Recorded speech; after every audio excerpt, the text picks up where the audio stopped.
do versículo 24 ao 34. À medida que os irmãos encontrarem o texto, eu os convido a se colocarem de pé em reverência à palavra de Deus. Ao lermos, você já deve ter a postura, como diz Samuel: fala, Senhor, que o teu servo ouve. Deus fala. Veja a leitura da sua palavra. Diz assim: ninguém pode servir a dois senhores, porque ou há de aborrecer-se de um e amar ao outro, ou se devotará a um e desprezará ao outro.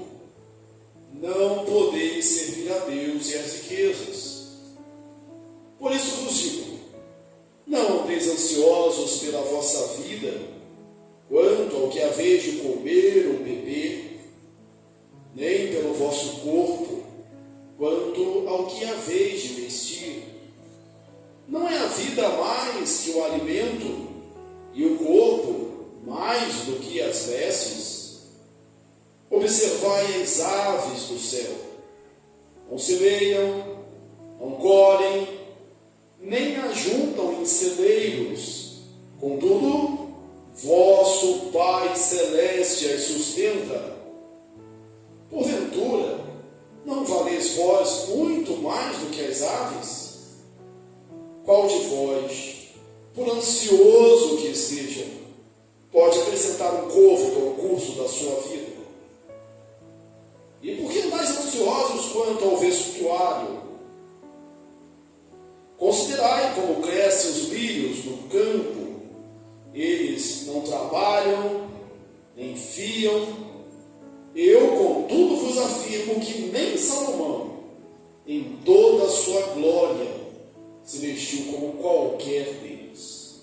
Ora, se Deus veste assim a erva do campo, que hoje existe e amanhã é lançada no forno, quanto mais a vós outros, homens de pequena fé.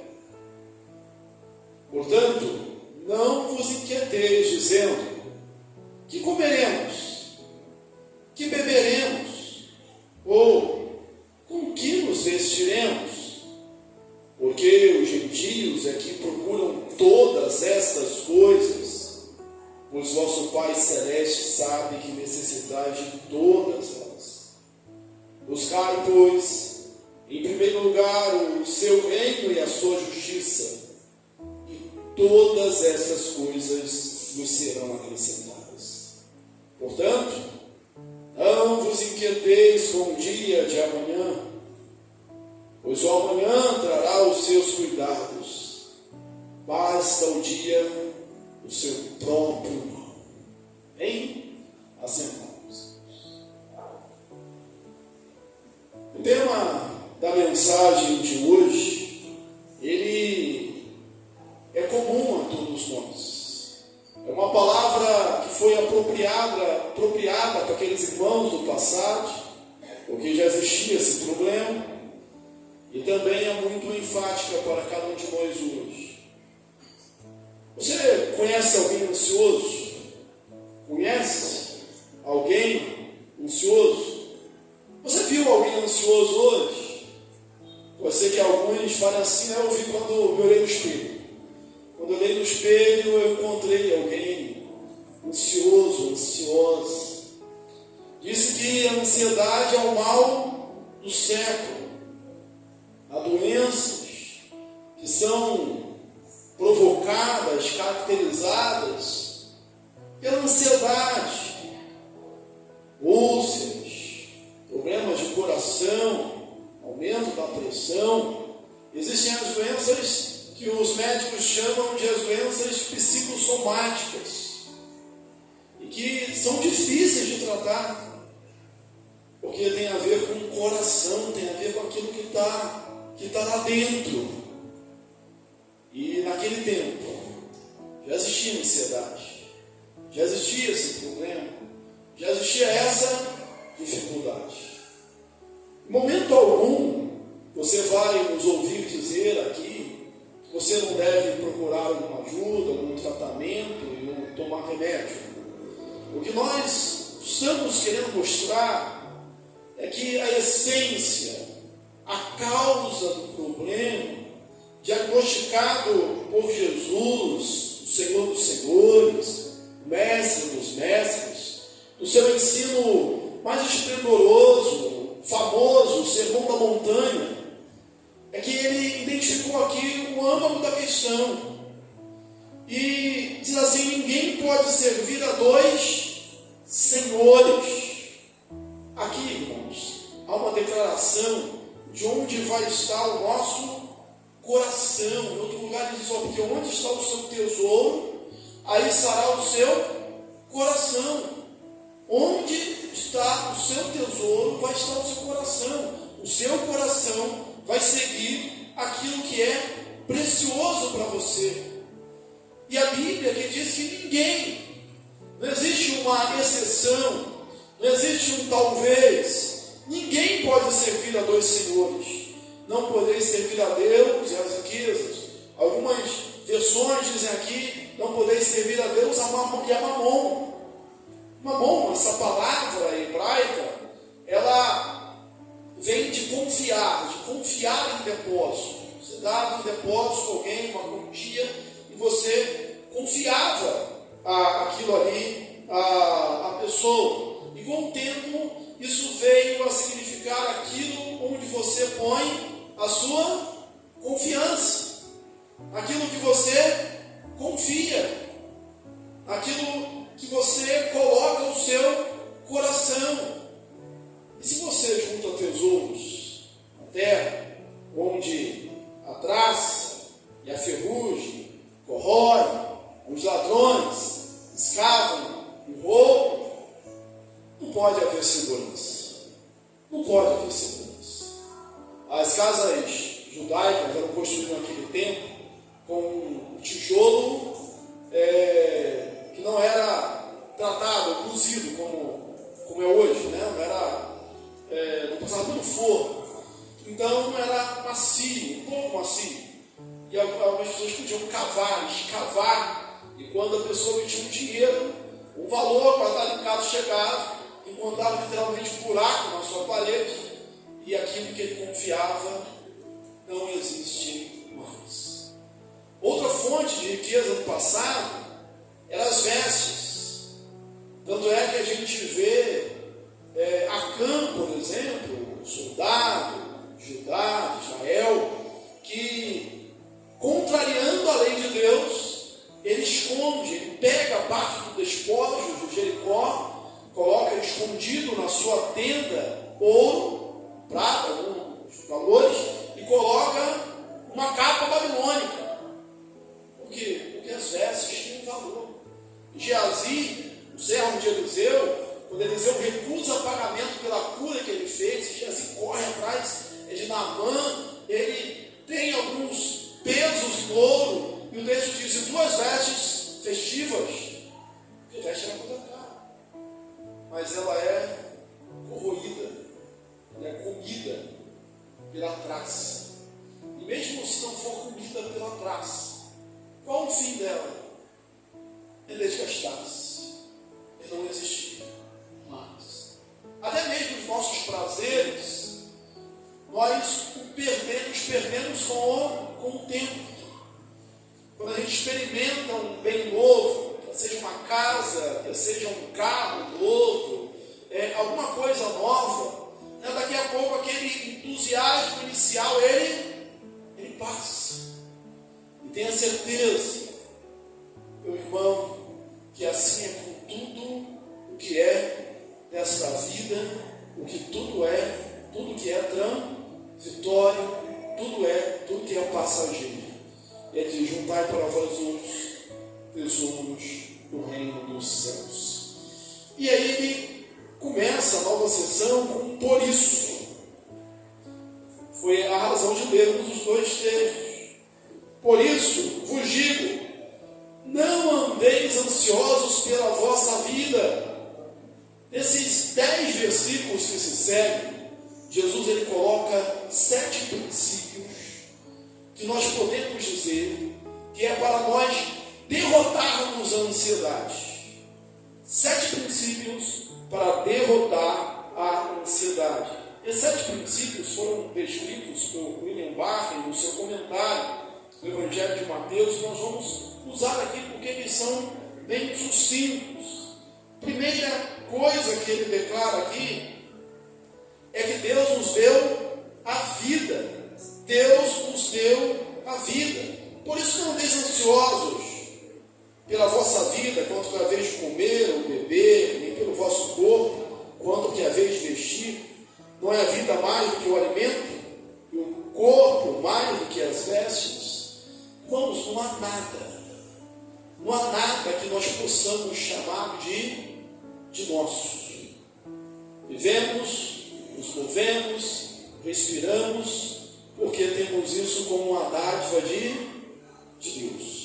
O Salmo 24, versículo 1 diz assim: do Senhor é a terra, o mundo e os que nele habitam. Do Senhor é a terra e tudo quanto nela há. O mundo e os que nele habitam. Tudo é de Deus. Tudo é dele. Tem uma música que nós cantamos: tudo é teu, tudo é teu. Nós somos mordomos daquilo que Deus nos dá. Nós somos administradores. Nós estamos com isso, com esse bem, por um tempo. Tudo vem das mãos de Deus.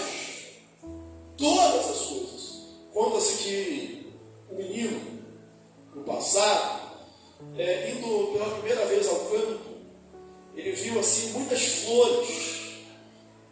Belas, um campo repleto de flores. E ele perguntou para a professora assim: será que Deus se importaria se eu pegasse algumas flores dele? Se eu arrancasse algumas flores dele, se eu pegasse? E essa pergunta, irmãos, na inocência de uma criança, deve ser o que acompanha a nossa vida. Tudo é de Deus. Tudo é do Senhor. Ele nos deu tudo. E aí, aquele que dá todas as coisas, que nos deu o maior, não nos daria também o menor? É lógica pura.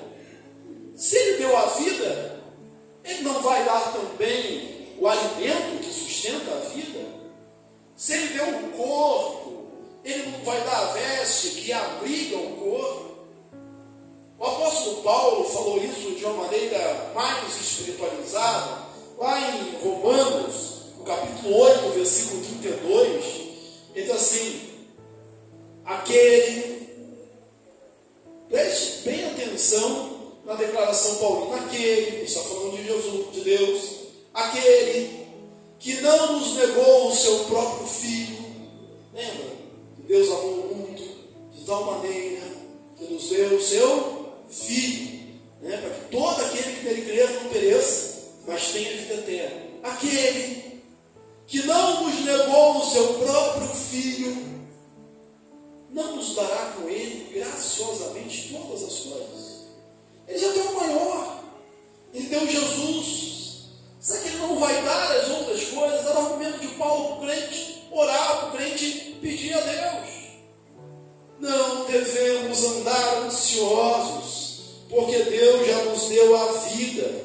E se Ele nos deu a vida, que é o dom mais precioso, nós podemos crer que Ele vai dar também toda a subsistência para essa vida. Há uma promessa que Deus faz a Noé depois do dilúvio, que diz assim: porque enquanto houver homem, haverá sol e chuva, haverá frio e calor, haverá semeadura e colheita. Quer dizer, haverá as condições básicas para a subsistência da vida. E aí ele chama, que é um segundo princípio, ele diz: olha as aves do céu. Versículo 26: olhai as aves do céu, observai as aves do céu, não semeiam, não colhem, nem juntam em celeiros, contudo vosso Pai Celeste a sustenta. Porventura, não valeis vós mais do que as aves? Bem, Jesus ele fala para a gente observar. Sabe uma coisa que falta na nossa vida, muitas das vezes, é observar, é lembrar. Estudamos há pouco tempo aqui na escola dominical, Êxodo capítulo 20, o quarto mandamento é: lembra-te do dia sábado para santificar. Lembra-te, isso não precisa ser lembrado. No meio da angústia, no meio da escassez, quando a situação estiver difícil, se tem uma coisa que você precisa fazer é se lembrar. O Salmo 42, possivelmente um salmo que reflete um período de exílio, um período de privação, ele diz assim, no versículo 5 e 6: por que estás abatido, ó minha alma? Por que te perturbas dentro de mim? O paralelismo hebraico repete assim mesmo: por que está abatido, ó minha alma? Por que te perturbas dentro em mim? Espera em Deus, porque ainda o louvarei, a Ele, o meu auxílio e Deus meu. Ele repete o mesmo sentimento: sinto abatida dentro em mim a minha alma. O que o salmista faz quando sente abatido dentro dele, abatida dentro dele a sua alma? Quando ele está em angústia, quando ele está em tribulação, quando a alma está abatida, ou quando ele está perturbado, aí ele diz: sinto abatida dentro de mim a minha alma. Lembro-me, portanto, de ti, na terra do Jordão, as planícies no Monte Hermon, no outeiro de Mizar. Quando ele estava sofrendo, o que ele fazia? Se lembrava de Deus, se lembrava da provisão de Deus, se lembrava da sua história, o quanto Deus já fez. Por vezes a gente repete assim: até aqui nos ajudou o Senhor, e a gente esquece. Até aqui nós chegamos, até aqui nós estamos. Não se lembra. Ele fala: olhe para os pássaros do céu. Aqui, irmãos, não é um incentivo à preguiça, porque um crente pode ler esse texto e falar assim: tá bom, agora eu vou confiar em Deus, vou esperar no Senhor e não vou trabalhar mais. Não é essa a ideia do texto. Para aquele que é preguiçoso, a Bíblia diz: vai ter com a formiga, ó preguiçoso, porque no verão ela prepara o seu alimento, ela junta, ela guarda para ter no inverno. No inverno não há nenhuma condenação aqui à previdência, a ser previdente, a ter o seu investimento, a ter a sua carteira de poupança, seu fundo de investimento. Não há nenhum problema, a juntar para dias difíceis, não há nenhuma dificuldade nisso. Mesmo porque, se você pensar bem, as aves do céu, elas estão longe de não trabalhar. Todos nós já vimos isso. Está voando para lá e para cá. O ninho dela aparece aqui do nada, ela diz assim: vou ter filhote. Está na hora de procriar. Aí o ninho aparece lá de repente, não é do nada. Ela vai de gravetinho em gravetinho, formando o ninho dela.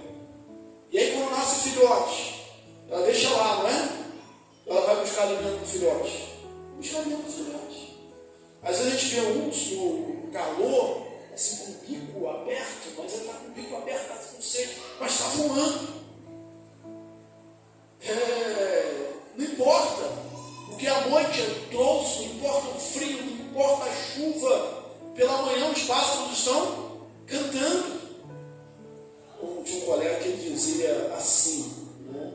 Filósofo contemporâneo, uma brincadeira diz assim: passarinho que não deve nada para ninguém já está cantando, né? Você está aí dormindo, né? Passarinho que não deve nada para ninguém está cantando, sai dormindo. Não é para não fazer nada, é que as aves do céu, os animais de forma geral, eles não têm esse afã que nós temos, essa gana que nós temos, essa preocupação com o amanhã. O que Jesus nos ensinou a orar na oração dominical? O pão nosso de cada dia dá-nos hoje. E eu posso afirmar, com certa certeza, se não for assim, você procura os diáconos depois do culto, que é quem faz a assistência social da igreja. que todo mundo, aqui, todos nós temos o pão de hoje. São os nossos pães. Talvez na semana inteira, talvez no mês inteiro. Mas ainda assim estamos preocupados. Estamos ansiosos. Estamos pensando no amanhã. Estamos angustiados. Isso está drenando a nossa energia. E aí vem o sétimo princípio, e você pode ler mais uma vez o versículo de número 27, diz assim: qual de vós, aí você fala, pastor, mas eu fico ansioso mesmo, eu sou assim mesmo, mas qual de vós, por ansioso que esteja, pode acrescentar um côvado ao curso da sua vida? O que é que a sua ansiedade pode fazer por você? E aí o terceiro princípio é: a ansiedade é inútil. A preocupação é inútil. Por vezes ela é cega e prejudicial. Qual é o homem que ansioso que esteja pode acrescentar um côvado ao curso da sua vida? Côvado é uma medida que era o antebraço de um homem. Por isso variava de 45 a 40 centímetros. Né? Se fosse pequeno assim, era 40. Se fosse grandão, 45. Né? Depende da medida da pessoa. Então, pode ser a estatura, seria centímetros, porque acho que ninguém queria aumentar 45 centímetros a sua estatura, né? Nem eu, sou pequenininho. Vai ficar grande demais, né? Mas tem muito mais a ver com um momento de vida, um dia de vida. Você pode ir para a academia, você pode se alimentar bem, você pode tomar todos os suplementos alimentares que existem, você pode visitar sempre todos os nutricionistas, o médico. Isso é certo, bom, nada disso que eu falei é muito bom, mas isso não garante que você vai acrescentar um dia na sua vida. Não garante que você vai acrescentar um dia ao curso da sua vida. Nada nos garante isso. O pastor Hernandes Dias Lopes, ele conta, comentando esse texto, pregando sobre esse texto, um caso interessante, né, de uma mãe, né, talvez seja o seu caso aí, com a filha no colo, menino, bebê, aí ele chegou para ele e falou assim, chorando: pastor, o que foi, meu irmão? O que foi, meu irmão? Eu estou com medo da minha filha não casar. Aí ele perguntou: mas essa aí? Eu estou com medo dela crescer e não casar. Mas nem cresceu ainda. Nem cresceu ainda. Uma preocupação. O nome já diz, né? Preocupação. Uma ocupação antes. Uma ocupação antes. Certo homem, sabe? Ele aconselhando seu filho, diz assim: ó, o maior desafio que você vai ter são aqueles que nunca serão. Fala de novo, se você não entender, eu vou explicar. O maior desafio de estar crescendo, é sair de casa, dar os seus próprios voos. O maior desafio que você vai ter que enfrentar é aqueles que nunca serão. Ou seja, é aquela preocupação, aquele problema que te corrói, que te suga as energias, e eles nunca acontecerão de verdade.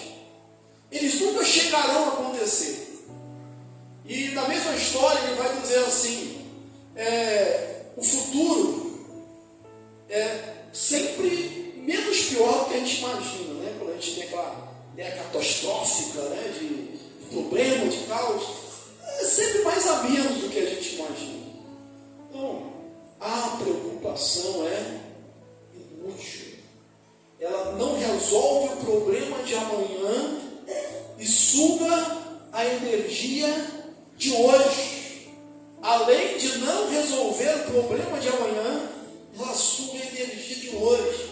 Pela manhã, falando aí de Ruth, nós comentamos o seguinte: há pessoas que estão tão ansiosas, tão preocupadas com muitas coisas, que desorganizada, ela não faz nada. Ela não faz absolutamente nada. O tema da lição é: faça alguma coisa. E quando você não souber o que fazer, faça o que você sabe. Então comece por algum lugar, faça o que você sabe. Mas tem gente tão ansiosa, tão preocupada com o dia de amanhã que ela não faz nada. Passa um dia, ela não faz nada. Passa outro dia, não faz nada. E você não pode chegar e dizer: isso não está descansando. Não está descansando, não. Está agitada. Há uma tempestade na sua mente. Está cansada, está exausta, mas não consegue fazer nada por causa da ansiedade, por causa da preocupação. A preocupação é inútil. Terceiro princípio. Quarto princípio é olhar para as flores do campo. Do versículo 28 ao versículo 29. E por que mais ansiosos quanto ao vestuário? Considerai como crescem os lírios do campo. Eles não trabalham, enfiam. Eu, contudo, vos afirmo que nem Salomão, em toda a sua glória, se vestiu como qualquer deles. Ora, se Deus veste assim a erva do campo, que hoje existe, e amanhã lançada no forno, quanto mais a vós outros, homens de pequena fé. E fala para olhar os lírios do campo. Segundo o Barco, os lírios do campo eram as papoulas ou as amêndoas. Era algo silvestre que tinha por ali. E certamente eu estava vendo. E que nascia, florescia de maneira bela. Que durava um dia só. Um dia só. Mas nesse dia, ela mostrava toda a sua beleza. Mostrava toda a sua beleza. E depois, os fornos ali dos judeus, o dono de barro, argila, e para a dona de casa queria acender aquele fogo ou tornar mais quente de forma rápida, para assar alguma coisa rápida, ela pegava essas flores murchas, galhos, essas flores murchas, e lançava ao fogo, porque aquilo queimava muito rápido e aquecia muito rápido. Então é isso que Jesus está falando ao cotidiano. Olha, essa flor tão bela, tão bonita, ela dura um só dia. Mas nesse dia que ela dura, ela é mais bela do que qualquer roupa, do que qualquer manto, do que qualquer capa real que vestiu Salomão. E Salomão foi o rei mais rico da Bíblia, e a Bíblia diz que deu um jeito de ir longe. A rainha de Sabá se encantou com a riqueza do seu reino e disse que era mais do que ela tinha ouvido. Pessoal, olha, essa roupa desse homem, as vestes do lírio, é mais bonita. Eles não trabalham, não fiam, não tecem, são revestidos assim por Deus, e olha, eles duram um dia só. E você?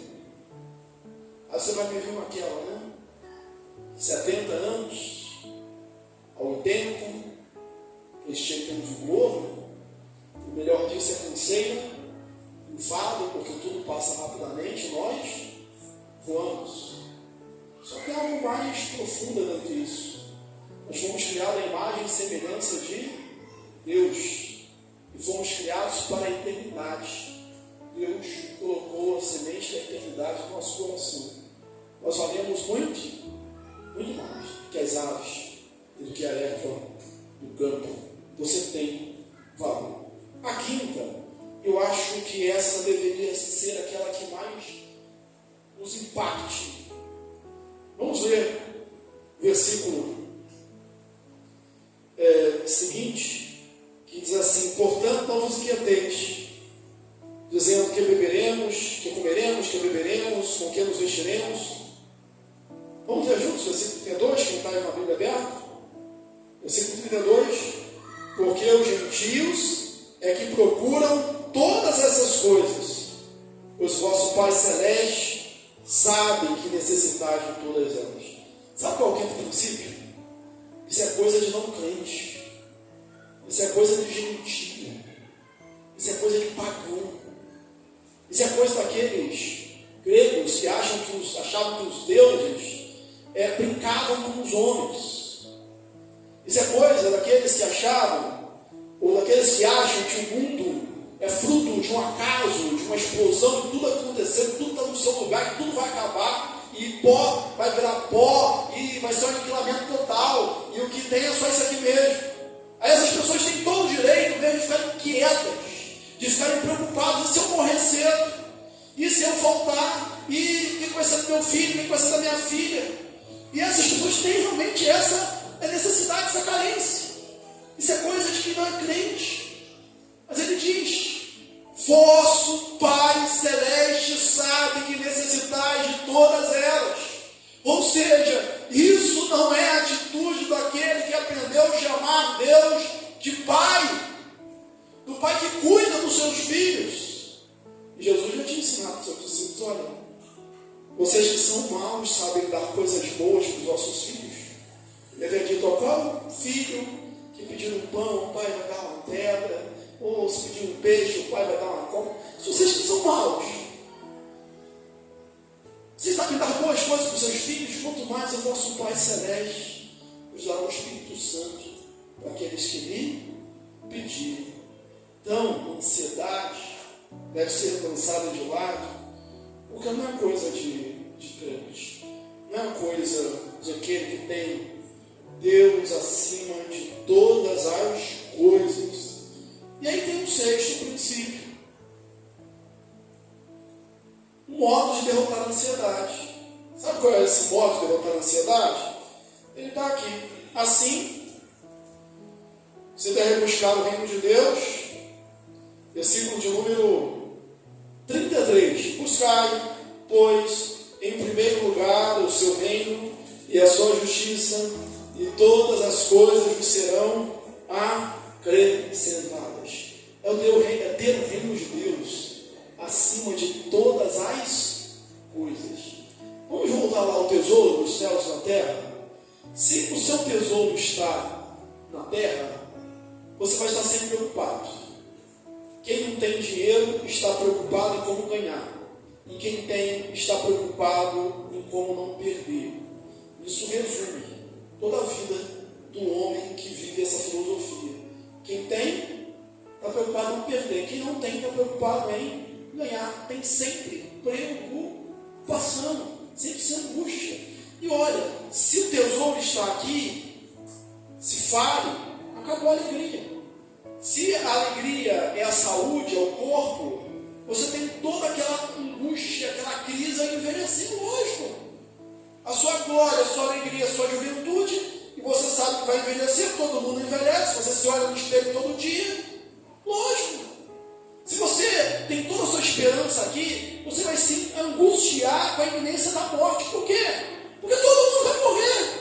Aos homens está ordenado morrer de uma só vez, depois disso segue-se o juízo. Não é a palavra de Deus em Hebreus. Agora, se a sua esperança está no reino de Deus, sua alegria é inabalável, sua fé é inabalável, sua satisfação é plena. Não dá para juntar tesouro na terra, porque você não vai levar nada. Nós viemos do pó e vamos voltar ao pó. Conta-se que Alexandre o Grande, no seu funeral, ele ordenou uma coisa: olha, eu quero que as minhas mãos sejam para fora do caixão, que os meus tesouros sejam caindo, e que os meus médicos sejam aqueles que levem o meu caixão. Eu falo: mas por quê? Eu quero que caia para dizer que eu não vou guardar nada. Eu quero que minha mão esteja balançando para ver que eu vou de mãos vazias, igual eu vim. Eu quero que meus médicos levem o meu caixão para que mostre eles não pediram que eu morresse. Conta-se uma outra história que John Rockefeller, o primeiro bilionário do mundo, no seu sepultamento, a respeito dele, um curioso chegou para o seu contador e disse assim: quanto que ele deixou? Aí o contador, fazendo como se não tivesse entendido a pergunta, quanto que ele deixou? Ele deixou tudo. Não levou nada mesmo. Deixou tudo. Deixou tudo. Ninguém leva nada. Qual a forma de vencer a ansiedade? Buscar em primeiro lugar o reino de Deus e a sua justiça. E todas as coisas serão acrescentadas. Meu irmão, não pense que isso impede que você tenha a sua casa, seu carro, seus bens. Nada disso. O Pai Celeste sabe que você necessita. Mas a hora que você colocar as coisas no lugar certo, todas essas coisas serão, conforme está aqui no versículo 33, as demais coisas. Será apenas um brinde. Será apenas um acessório, um meio para você viver. Você vai, eu lembro que uma vez quando eu comprei um carro, cheguei na agência, um carro novinho.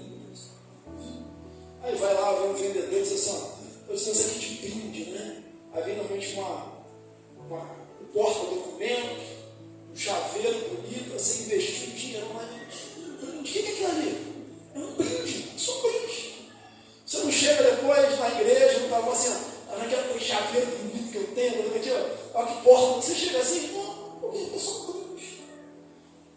São as demais coisas. Aí o seu coração não estará nela. Tem uma coisa que a gente deveria fazer sempre, sempre, sempre.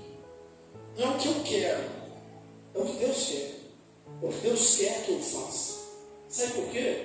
Porque todas as coisas são dele. Nós somos os seus mordomos. Nós somos os portadores do seu talento. Nós somos os administradores. As coisas começam a dar errado quando a gente acha que é o dono. A gente investe todas as coisas. Aí há realmente a dificuldade, a tristeza e a ansiedade. E por último, sétimo, para derrotar a preocupação, a ansiedade, a gente tem que aprender a arte de viver um dia de cada vez. Simples assim. Olha o versículo 34. Por isso não inquieteis com o dia de amanhã, pois o amanhã trará os seus cuidados. Basta o dia o seu próprio mal. Não se preocupe com o dia de amanhã. Por quê? Porque o amanhã traz os seus cuidados. Basta o dia do seu próprio mal. Cuida do dia de hoje.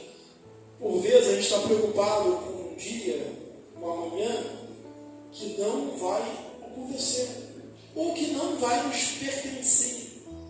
Já viu nas notícias? Os cientistas descobriram que tem um meteoro vindo em rota de colisão com a Terra, e vai atingir a Terra, não sei o que, daqui a não sei quantos milhões de anos. Aí o sujeito perde o sono, né? Perde o sono, não dorme mais. Meu irmão falou, se tiver certo a previsão dos cientistas, é daqui a não sei quantos milhões de anos. Você acha que vai estar aqui? A pessoa está aqui? Aí você está chorando, está preocupado, está sem dormir, está tendo pesadelo. Aí está o dia do seu próprio mal. Viva um dia de cada vez. Sabe o que vai acontecer? Quando você viver um dia de cada vez, quando você semear todo dia, quando você fizer a sua parte todo dia, quando você servir a Deus todo dia, quando você obedecer a palavra de Deus todo dia, quando você viver como Cristo viveu todos os dias, é lógico que você vai colecionar uma porção de dias bons e vai dar um total de vida boa e certamente uma colheita futura melhor ainda, porque você semeou. Então se preocupe com hoje, com agora. Faça a sua parte hoje. Palavra sábia do Senhor Jesus. E eu concluo, resumindo assim: a ansiedade é desnecessária, inútil e até nociva. A ansiedade nos cega, ela nega a aprender da natureza, ela nega a aprender da ação de Deus no passado, tanto histórico, como às vezes um passado tão recente, que Deus fez na nossa vida e a gente esquece muito rápido. E aí, urge lembrar do salmista, que eu já citei aqui, o Salmo 42, quando a minha alma está batida, quando eu sou angustiado, quando eu digo, o que eu faço? Lembro-me de ti, lembro-me de Deus. Eu acabei lembrando de Jeremias nas suas lamentações. Eu quero trazer à memória aquilo que me dá esperança. E por último, a ansiedade é uma atitude irreligiosa. A ansiedade é uma atitude de quem ainda não aprendeu que Deus é Pai e cuida de nós. Nós vamos orar?